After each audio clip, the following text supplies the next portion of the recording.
when we lead, there are going to be good days and there are going to be bad days, and both are necessary. Both are necessary for progression as a leader. And I would argue you will learn the most out of the hard times. So don't view hard times as a negative, view them as an opportunity. Welcome to the True Leadership Podcast, where we sit down with executive leaders to explore what leadership really means through the lens of their stories, their wins, their struggles, their vision, and their lessons along the way. I'm Hammond, founder of One Mountain Leadership and creator of the True Leadership Approach, an awareness-based path that helps leaders shift their focus from what to do about their problems to how to grow from them. Whether you're just stepping into leadership or are well-seasoned and at the top of your game, your potential won't be realized following someone else's script, but you can draw insights from their stories and turn it into wisdom by putting it into practice in your own life. Welcome to the True Leadership Podcast, where we explore the essence of leadership beyond tactics and performance by sitting down with executives to hear what matters most to them. I'm your host, Hammond. Today's guest is Adam Tuttle. Adam is a RevOps and go-to-market leader at ActiveCampaign, where he has helped scale the company from employee number 9 to more than 1,000 team members globally. Over a 13-year journey, Adam has served as the company's first account manager, sales manager, international sales director, and now senior go-to-market operations leader. He opened ActiveCampaign's first international office in Sydney and later transitioned into revenue operations, building the systems, teams, and processes that power scalable SaaS growth. A passionate people leader and CRM enthusiast, Adam focuses on aligning strategy, technology, and talent to drive sustainable revenue impact. It's my pleasure to have Adam here with me today. Welcome to the show, Adam. Thank you. So I always start here with this question. Every leader, of course, has a beginning. Who we are at work and in life starts taking shape well before we make it to any executive position of power or office. I'm curious, who's someone from your early life or an early experience that really shaped the kind of person and the leader that you are today? Yeah, I think there's kind of two people that come to mind. So one would be my dad. He is a minister by trade. So he led people naturally kind of with that role. But I think the things that I really took out of it is that he always operated with a high level of integrity. He operated out of a place of honesty, and he always gave his best. And so I think that when I think about the core foundations of leadership and the values that I try to uphold, those would be like those pieces that for me are really important, right? They lay the foundation. The second one that I would raise would be my best friend's dad. So he was a CEO of a manufacturing facility. I was around them a lot, so I got to see how he operated kind of on a business perspective. And there were a lot of lessons that I learned from him by observing, and then even working for him as one of my first jobs after I got my MBA. And so, I kind of had this like very personal, obviously my real father, but then also this like business dad that was like teaching me those things. And so I think that what I've tried to do is take some of the lessons from both of them, good and bad, and then apply those to my life of, where do I want to mimic? Where are the things that I don't want to mimic? Because there's no such thing as a perfect leader, right? So I think there's a lot that you can learn from people, both good and not so good. And so that's kind of where I would say it all kind of started for me. Beautiful. I'm curious, any particular memories stand out for either your dad or your business dad? I love that. That really, exemplify some of these things that you learned from them. Yeah, I think with my dad, I won't go into all of the details because it's a pretty private matter that involved other people. But there was a situation that when I was in high school that he had to address that was really controversial. I'll put it that way. And it would have been really easy to ignore it and just to like let it be because it wasn't really his problem to deal with. But then to see him say, no, there is a problem. I'm someone in a position of authority that should be able to address this. And then he went and dealt with it, even though, again, it was very uncomfortable and not easy. I think seeing him being willing to make those hard decisions because it was the right decision was a real example for me of um, leadership is the ability to recognize when you have to adapt, when you have to change, and when you have to make decisions. Like at the end of the day, that is leadership, right? Is making decisions. Um, and or that's a part of it. Maybe that's a better way to put it. But I think seeing that modeled out was really impactful in a lot of ways and probably had a lot of weight carried with it that I didn't recognize at the time, again, being in high school. But seeing him live that out and just, operate with a high level of integrity, even when it wasn't easy, I think that kind of showed that sometimes the best decisions aren't always the easiest path. And that's okay, because at the end of the day, you're only accountable to the values that you uphold and, the morals that you live by. Well, it's a powerful story at what I would imagine would be a really powerful time to see that as Yeah. well, the age, being a young man as well. Hmm. Hmm.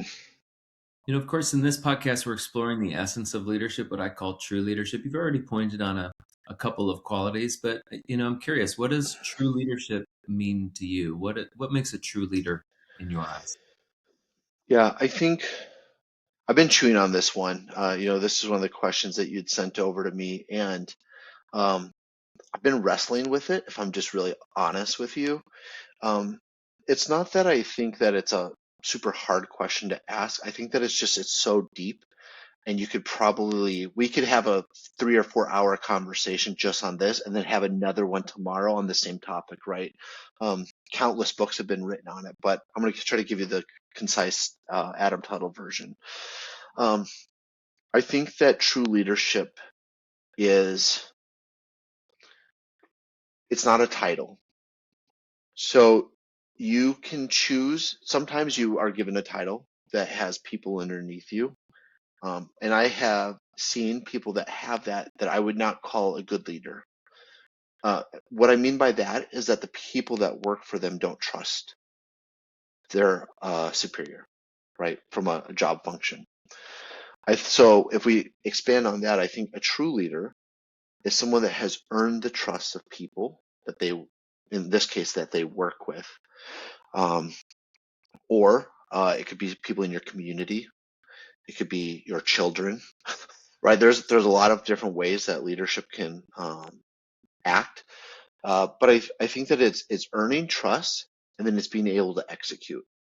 So again, if I think about in my life where I've seen leadership fall apart or the mistakes that I've made. I don't want to point fingers at anyone, but so the mistakes I've made, it really came down when I failed to be a leader, even though I might have had the title, was when I wasn't able to make decisions quickly or make decisions that were clear as to why they were being made.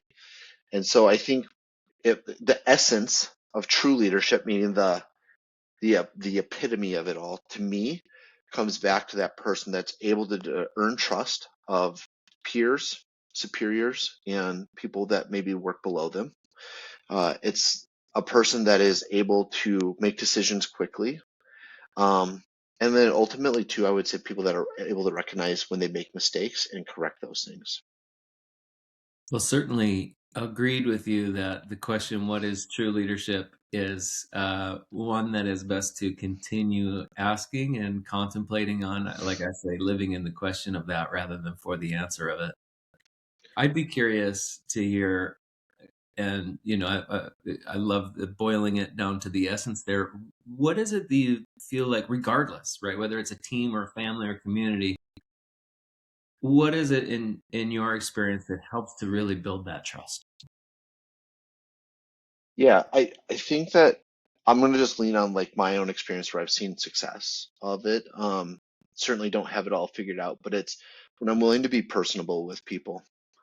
Um, Now, there are times, I think that it is actually, I'm going to take a step back. I think it's important to recognize that leadership can look a little bit different depending on the role that you're in, right?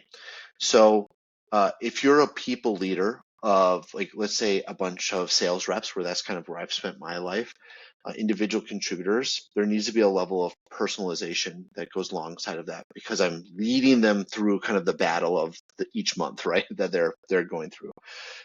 If you're a C-suite, like maybe a CEO or a CEO, you still have to have relationships with a close-knit circle around you.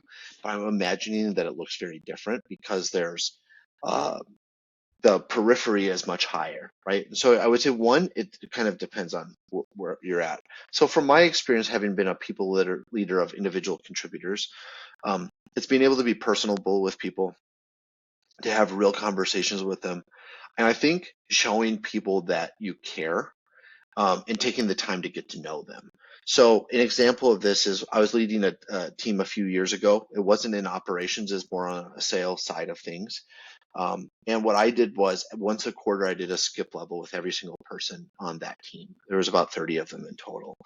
The reason I did that was that team was coming, it had been created out of a place of kind of our company had gone through some layoffs. So it was kind of coming out of a really stressful moment, and everyone was on edge that this was going to happen again, right? So there was this kind of just inherent like uneasiness within the team.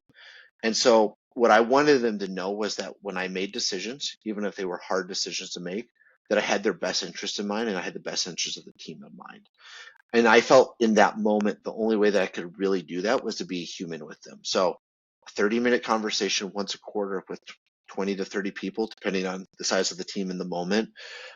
Sometimes we talked about work. Sometimes we talked about nothing related to work at all. We talked about like, my kids or their what they were doing for the weekend, their hobbies, what podcasts they were listening to, all of those things. But what I found was when we did that, it created this culture in that moment of time where I could make decisions. And one, it gave people the ability to come ask me and challenge me on decisions. So I felt like I had people that would be like, I don't understand why you're doing this. I could say, cool. Points back to our mission and our vision. And because I have that relationship with them, even if they didn't like the decision, they at least knew that they could trust me as a person to try to put the team first and to make the best decision possible based on what, the current circumstances were.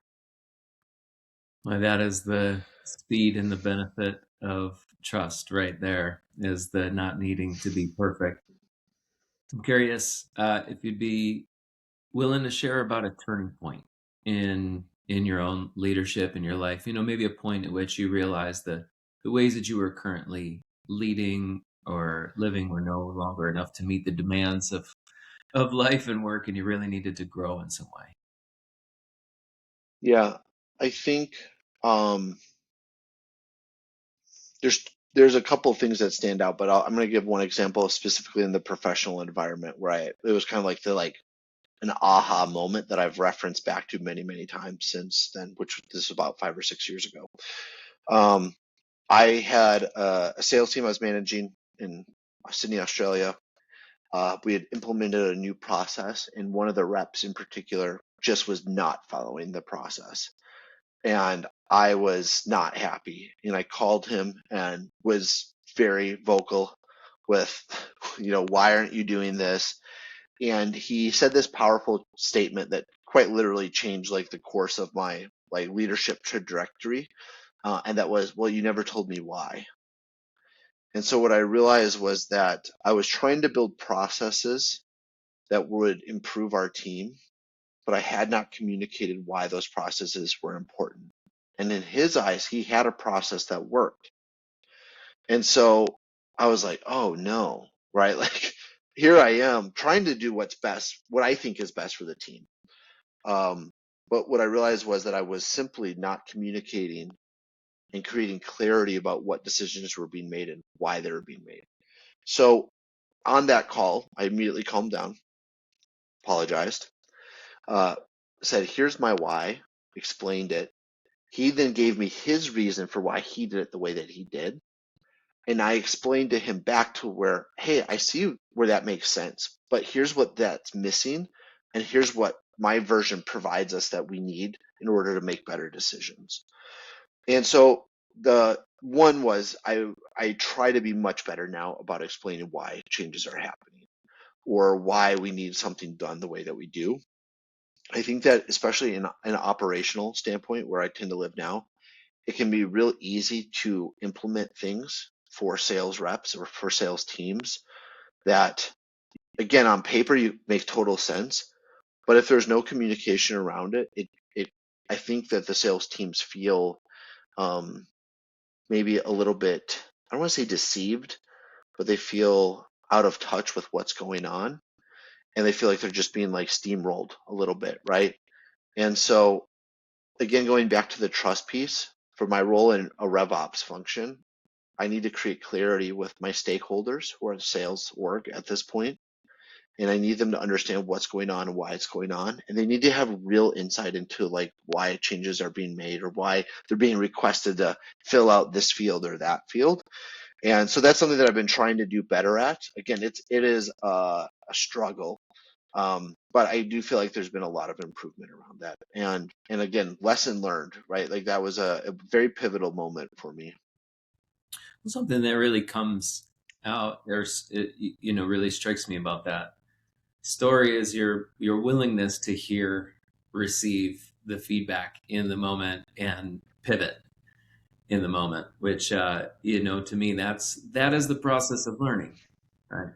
So it Yeah. sounds like you utilize that, and thanks to that employee, whoever it was, for being really clear and making it really obvious. Yeah. And I think too that like, going back to the heart of this podcast, right? True leadership. A few years later, that rep didn't work for me anymore. He had moved on from the company and was pursuing his own kind of entrepreneurial journey, which was really exciting. But we still stay in touch, and I was able to tell him how impactful that was for me. And so I would say that like when he heard that, he was like, I remember that. And we were able to have a good conversation about it. But I think that part of being a leader, sometimes leaders want to, they hold a lot in because they want to have this like essence of strength.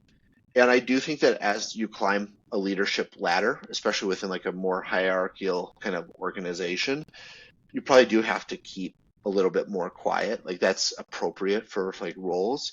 But I also think that there's a value of if somebody has made an impact on you, no matter what their position is, you should be willing to acknowledge that to them.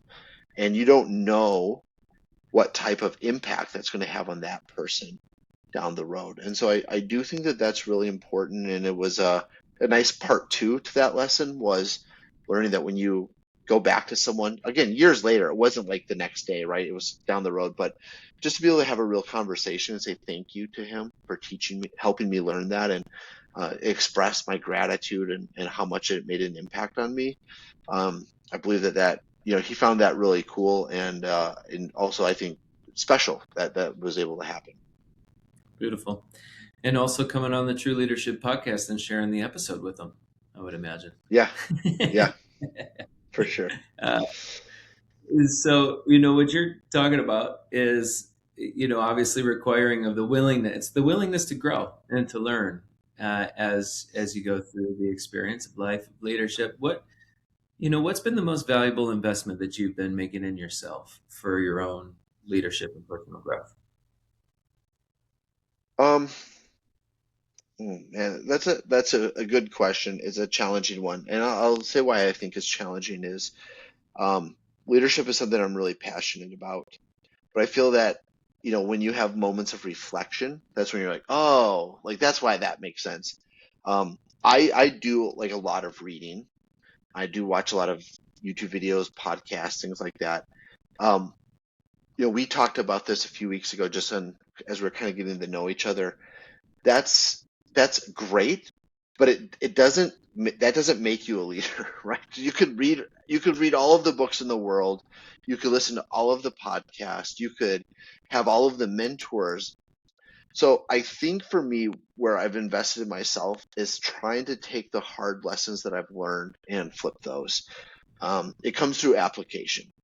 So there is value in reading. There's ideas that it can spark, but if you don't take those ideas and turn them into action, okay, that there's like little value then to it just being words on a page. you could be an expert in something in theory, but if you have no real world experience. So I think for me, the thing that I've been learning is for a long time, I wanted it to be uh, if I read the book and I apply the A, B, C, D, E, F, G path, I will be a good leader. And leadership is not a linear progression. That has been like a hard thing. And so I think for me, what it is the best thing that I've learned how to do to invest in myself is to reflect. So it's a combination of taking the lessons and saying, did that work for me in this situation? Yes, but only like 50% of what I thought it would do. Okay, so did I do something wrong, or was it just the situation? Oh, maybe it was the situation. Okay, what's the lesson I can learn out of that? Um, I think that that's good. And then I would say finding people to help hold you accountable. Um, I have a friend in ActiveCampaign. His name is Dathan. Dathan and I have worked together for years as peers. And we've always been very closely connected. He knows my goals. He knows what I want to do, and he is a straight shooter with me. And so to be able to have that person that is able to help you course correct and to say, hey, that's good, but it doesn't align to what you're trying to do. You told me that your goal was X and you're acting like it's Y. We need to adjust that. I think that that's been really pivotal over the last few years. So it's kind of a couple of things of being willing to just go out and do, being willing to hear feedback, right? Take feedback, self-evaluate, and then being able to, you have to try to change. Like if you only stay the same as you were a few years ago or a few weeks ago with the lessons that you've learned, you're probably not making progress. And leadership is truly like learning how to progress. That is leading by example. Curious where you feel like all of that is taking you. What's your vision for your leadership, your legacy, or the impact that you would like to have in the years ahead? Yeah, I think one of the things that I've been learning over the last 2 years, especially, is that leadership is more than a title. I used to be very motivated, and I still am motivated. I don't want to make it sound like it's gone, but it used to be like my only motivation was the title. Um, because of things out of my control that is wasn't it's just not as important as it used to be. And again, that's probably a good thing. Um, so when I think about vision, I think the first thing that I would want is um, similar to myself. I would want my boys, I have 4 sons, I would want them to be able to say when they're in leadership, because I believe that they're all designed to be leaders, that they would say that I'm someone that they can follow the lead of, that can be an example of. So I think for me, first and foremost, is that I'm a good example for my kids and that they can look up to the person that I am. And also, I do try to share with them my faults. I try to share with them my mistakes so they can learn. And so I hope that they would follow that similar path of being able to learn from those things. Um, I think the other thing that I would really like to see myself grow into is I've always been very, very personable with people, which is a huge strength, I believe. But I also I have let that maybe slow me down at times. And so I think learning how to be a different type of leader than I am today, um, to look at the roles that I would love to achieve and ask myself, really like ask myself, not just, I'm not saying that, but like literally ask those hard questions of what are the skill sets as a leader that you need to develop in order to accomplish those goals. And some of those things I'm like realizing and have been realizing of like, okay, um, kind of going back to what I said earlier, I need to learn how to make decisions, but make them probably a little bit faster, not getting caught in the analysis paralysis. Um, Being able to recognize, is this a decision that can be undone so we can move really quick? Is this a decision that can't be undone? So maybe we need to take a little more time. What are the questions we need to ask? Um, and I think that as I continue to develop and grow, it's really about challenging myself to say, maybe you were really good in X role, But if you do want to grow into something else, or if you want to progress beyond where you are today, what are the pieces that are missing, and what does that look like? And so, it's just a journey, Ty. It is a journey that is along, and recognizing that I'll never have it figured out, and that's okay.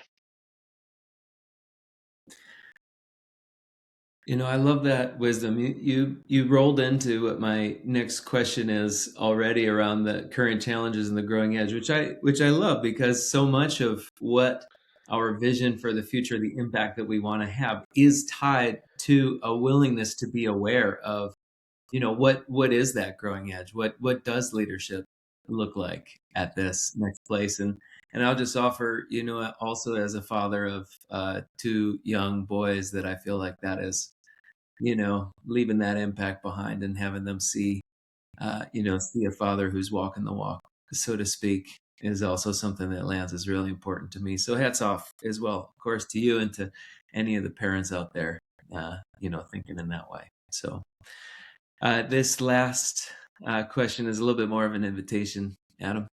You have the time and the space here to offer to our listeners whatever it is that's most in your mind and heart to share right now. So please take your time. The floor is yours.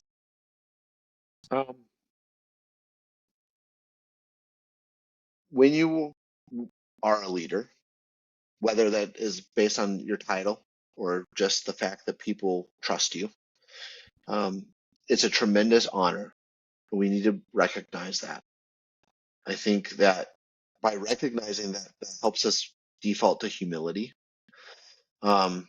Humility does not mean rolling over. Also, that's something I've had to learn, is that humility at times can be that you are kind to people, but you're firm in your stance, right?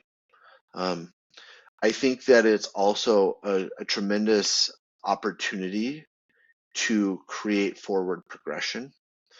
And the truth is that when we lead, there are going to be good days and there are going to be bad days.